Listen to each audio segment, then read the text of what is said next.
Kairos é o tempo da graça, é o tempo do Senhor, é o tempo de colheita, é o tempo de transformação. Todos nós, ao longo da nossa vida, vamos crescendo e vamos construindo a nossa personalidade conforme nós vamos vivenciando as nossas vivências. No nosso mundo interior, tem um eu a ser construído. Ele nasce quase que uma folha em branco. E conforme a gente vai crescendo, a gente vai experimentando, se relacionando, estudando, esse eu interior vai se formando, vai se modelando. Tudo aquilo que nós consumimos, tudo aquilo que nós ouvimos, seja pela boca, seja pelos sentidos, tudo isso vai construindo esse homem interior, essa mulher interior. Nós somos seres construídos, nós somos seres que vai se construindo ao longo da nossa vida. Nas vivências do nosso cotidiano, algumas vezes nós somos levados e somos conduzidos ao deserto.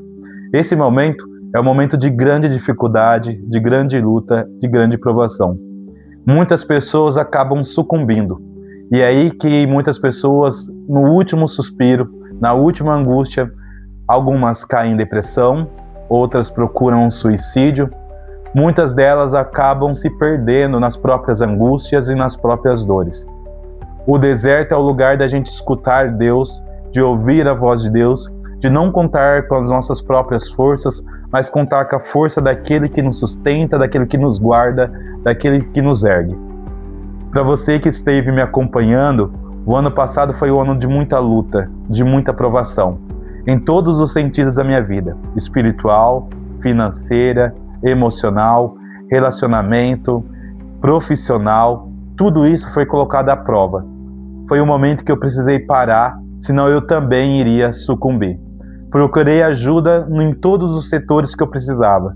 Ajuda psicológica, ajuda religiosa, ajuda através das minhas famílias. E isso fez com que, diante de mim, eu fizesse uma escolha. Ou eu me entregava, ou eu lutava. Foi então que eu entendi que eu não precisava mais, ou melhor dizendo, eu não iria lutar com minhas próprias forças, com minhas próprias armas. Eu fechei os meus olhos e me atirei do alto de uma ponte e caí nos braços de Deus.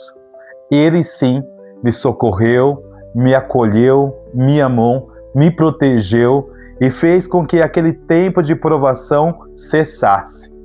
Não que as coisas estejam diferentes hoje, mas a maneira com que eu enxergo as coisas, a maneira como eu percebo as coisas são diferentes.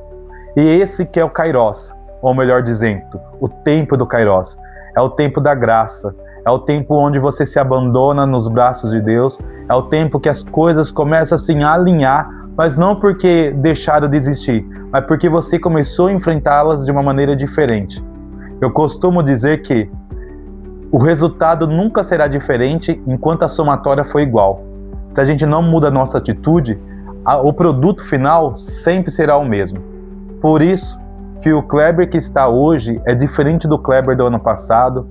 Eu mudei não só fisicamente, quem me conhece era um pouco mais gordinho, eu mudei não só fisicamente, mas esse homem interior meu mudou-se completamente. E hoje sei que eu estou vivendo esse Kairos, vivendo esse tempo de milagres, vivendo esse tempo de alegria, mas foi um tempo que eu consegui conquistar a duras penas. E esse é o meu novo momento. As coisas mudam, as pessoas mudam, por isso tudo aquilo que está em nossa volta precisa mudar. A maneira com que eu enxergo a vida hoje não é a mesma maneira que eu enxergava há 5 meses atrás. E isso mudou drasticamente na minha vida. Eu espero que vocês vivam esse tempo de Kairos comigo, esse tempo de graça, esse tempo de espera e esse tempo de mudança. Toda essa mudança, toda essa experiência do sofrimento, toda essa experiência da tentação, da angústia, fez brotar em mim algumas sensações, fez brotar em mim alguns pensamentos e algumas reflexões. Desde muito cedo eu escrevo poesia. Desde muito cedo as palavras foram para mim refúgio, e encontrei nas poucas rimas alento para a minha vida e o alento para as minhas dores. Lembro que a minha primeira poesia a ser escrita eu fiz na casa da minha avó, na sua área. E um tempo depois, pensando sobre essa primeira poesia, eu escrevi assim: nas páginas da minha vida, eu perdi aquela primeira poesia, mas o que eu não sabia é que a poesia nunca se perderia de mim. Nesse sentido, toda essa experiência que eu tive ao longo desses anos, principalmente as provações que eu tive no ano passado, deu origem a 2 livros. O primeiro, Brasa Ardente, Amor Humano. O segundo, Brasa Ardente, Amor Divino. No Brasa Ardente, Amor Humano, nós falamos um pouco sobre os relacionamentos humanos. Essa capacidade que nós temos de olhar para o outro, se apaixonar, entregar-se e ali construir uma história onde 2 almas compartilham do mesmo sentimento, o amor. Por muitas vezes esse amor se acaba rompendo. E o livro fala justamente da construção desse amor, onde o eu lírico se vê apaixonado e se vê correspondido. Posteriormente, o eu lírico apaixonado cai numa decepção, e mesmo diante das decepções desse relacionamento, ele procura ressignificar, reconstruir, mas aí há um desencantamento, rompimento deste sentimento, e por fim, a superação. Ele não deixa de estar apaixonado, ele não deixa de amar, mas ele entende que aquele amor não pode ser vivido, porque se for vivido, vai ser doloroso demais para si e doloroso demais para o outro.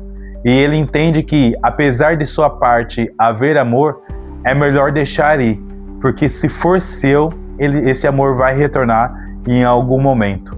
Então é um momento de libertação, onde ele compreende que esse relacionamento ele precisa ter um ponto final, mesmo que isso custe muito desse eu lírico. O segundo livro fala sobre a superação da dor, onde após a frustração do amor humano, onde após a frustração deste amor que se tornou triste, doentio, que magoou, que traiu, que mentiu, que enganou, a gente encontra consolação somente no amor de Deus. E ele vai encontrar esse amor como uma resposta ao amor humano que ele se viu frustrado.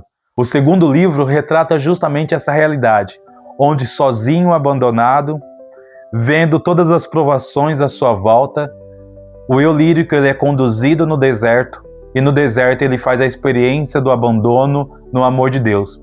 Ele retorna ao primeiro amor, que é o primeiro amor da nossa vida, que é o amor divino.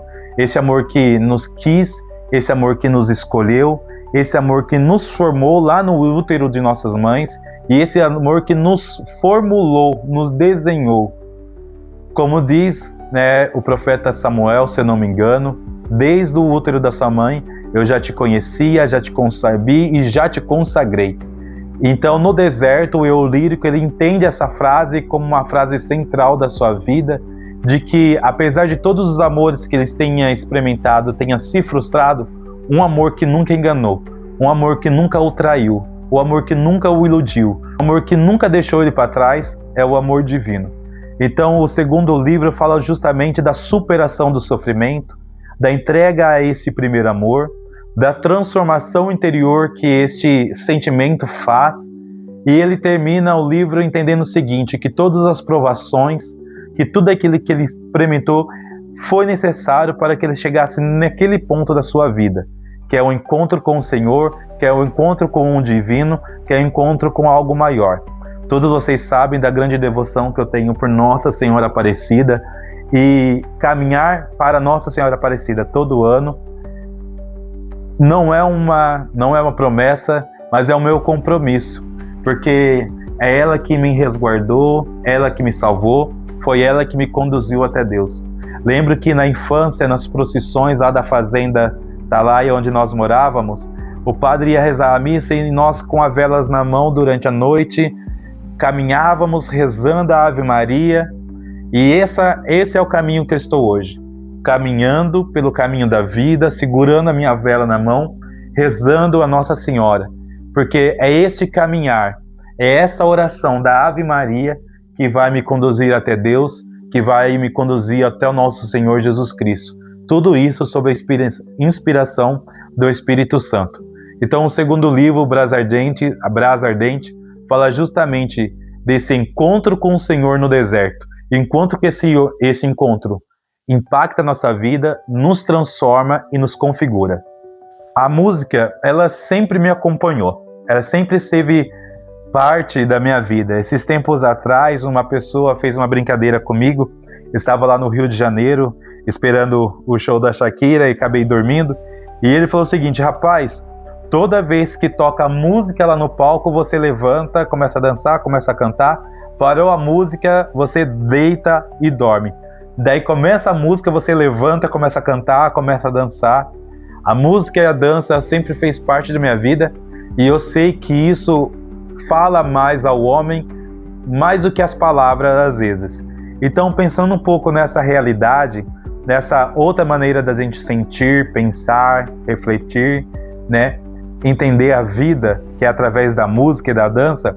Então, pensando nessa outra realidade da gente sentir a vida e expressar nossos sentimentos, eu fiz uma brincadeira, não é algo profissional, é algo mais lúdico mesmo para experimentar o sentido do livro. Selecionei algumas poesias e a partir de amanhã essas poesias estarão disponíveis no YouTube em forma de música, obviamente produzido pela inteligência artificial, mas procurei uma maneira de transformar com que essas músicas refletissem o momento que eu estou vivendo agora de transição, de transformação, de crescimento pessoal. O sentido que as poesias elas estavam transmitindo no livro, tudo isso se transformou numa sonoridade que me pareceu muito coerente na minha vida, com a minha história, com as minhas raízes culturais e sociais. Então, a partir de amanhã, essas poesias Brasa Ardente e Amor Humano estarão disponíveis no YouTube em forma de música. É um álbum de 12 músicas, se eu não me engano. E espero que vocês ouçam, que vocês gostem, né? E para levar-nos também a instigar a leitura do livro. Às vezes a música ela chega primeiro, ela fala primeiro a nós. E talvez escutando as músicas, entendendo o sentido das músicas, as pessoas sejam instigadas a ler o livro, a entender esse livro, né? Porque o livro está muito bonito em si, tanto o primeiro quanto o segundo, e eu aconselho muito vocês a adquirirem o livro, aqueles que quiserem é só me mandar um oi aqui no Instagram. Então, a partir de amanhã, nós vamos fazer esse trabalho de divulgação através da música. Espero que vocês gostem. Saliento novamente que não é nada profissional, não é nada profissional, não é nada sistemático, né? Não é nada de produção, né? Comercial. É apenas mesmo uma brincadeira, uma maneira pedagógica de instigar vocês também a conhecer o livro e a conhecer um pouco o conteúdo do livro. As músicas retratam aquilo que nós tentamos escrever no livro. O eu lírico apaixonado, o eu lírico não correspondido e o eu lírico que mesmo apaixonado entende que é melhor não viver aquele amor. Espero que vocês escutem, que vocês gostem e espero que isso seja um trabalho para a gente se interagir e conversar um pouco mais.